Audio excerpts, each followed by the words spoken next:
ഇന്നത്തെ വേദഭാഗം വിശുദ്ധ മർക്കോസ് എഴുതിയ സുവിശേഷം 5-ാം അധ്യായം 21 മുതൽ 43 വരെയുള്ള ദൈവവചനങ്ങളെ ശ്രദ്ധിപ്പീൻ.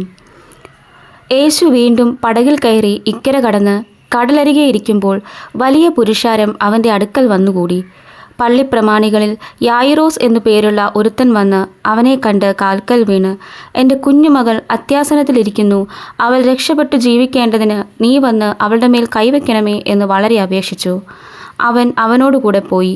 വലിയ പുരുഷാരവും പിൻചെന്ന് അവനെ തിക്കിക്കൊണ്ടിരുന്നു. 12 സംവത്സരമായിട്ട് രക്തസ്രവമുള്ളവളായി പല വൈദ്യന്മാരാലും ഏറിയോന് സഹിച്ച് തനിക്കുള്ളതൊക്കെയും ചെലവഴിച്ചിട്ടും ഒട്ടും ഭേദം വരാതെ ഏറ്റവും പരവശയായി തീർന്നിരുന്ന ഒരു സ്ത്രീ യേശുവിൻ്റെ വർത്തമാനം കേട്ടു.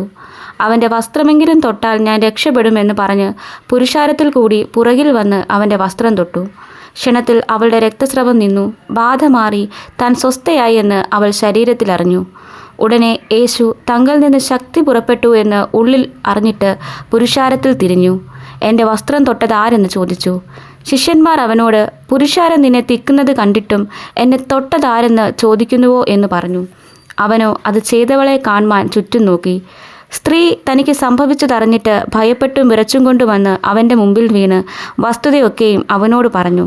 അവൻ അവളോട്, മകളെ, നിന്റെ വിശ്വാസം നിന്നെ രക്ഷിച്ചിരിക്കുന്നു, സമാധാനത്തോടെ പോയി ബാധയൊഴിഞ്ഞ് സ്വസ്ഥയായിരിക്കുക എന്ന് പറഞ്ഞു. ഇങ്ങനെ പറഞ്ഞുകൊണ്ടിരിക്കുമ്പോൾ തന്നെ പള്ളിപ്രമാണിയുടെ വീട്ടിൽ നിന്ന് ആൾ വന്നു. നിന്റെ മകൾ മരിച്ചുപോയി, ഗുരുവിനെ ഇനി അസഹ്യപ്പെടുത്തുന്നത് എന്തിന് എന്ന് പറഞ്ഞു. യേശു ആ വാക്ക് കാര്യമാക്കാതെ പള്ളിപ്രമാണിയോട്, ഭയപ്പെടേണ്ട, വിശ്വസിക്കുക മാത്രം ചെയ്യുക എന്ന് പറഞ്ഞു. പത്രോസും യാക്കോബും യാക്കോബിൻ്റെ സഹോദരനായ യോഹന്നാനും അല്ലാതെ മറ്റാരും തന്നോടുകൂടെ ചെല്ലുവാൻ സമ്മതിച്ചില്ല. പള്ളിപ്രമാണിയുടെ വീട്ടിൽ വന്നാരെ ആരവാരത്തെയും വളരെ കരഞ്ഞു വിലപിക്കുന്നവരെയും കണ്ടു അകത്തു കടന്നു. നിങ്ങളുടെ ആരവാരവും കരച്ചിലും എന്തിന്? കുട്ടി മരിച്ചിട്ടില്ല, ഉറങ്ങുന്നത്രേ എന്ന് അവരോട് പറഞ്ഞു. അവരോ അവനെ പരിഹസിച്ചു. അവൻ എല്ലാവരെയും പുറത്താക്കി കുട്ടിയുടെ അപ്പനെയും അമ്മയെയും തന്നോടുകൂടിയുള്ളവരെയും കൂട്ടിക്കൊണ്ട് കുട്ടി കിടക്കുന്ന ഇടത്ത് ചെന്നു. കുട്ടിയുടെ കൈക്ക് പിടിച്ചു.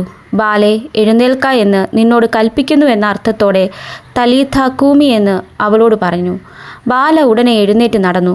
അവൾക്ക് 12 വയസ്സായിരുന്നു. അവർ അത്യന്തം വിസ്മയിച്ചു. ഇതാരും അറിയരുത് എന്ന് അവൻ അവരോട് ഏറിയൊന്ന് കൽപ്പിച്ചു. അവൾക്ക് ഭക്ഷിപ്പാൻ കൊടുക്കണമെന്നും പറഞ്ഞു. ഈ വചനങ്ങളാൽ ദൈവം നമ്മെ ഏവരെയും അനുഗ്രഹിക്കുമാറാകട്ടെ.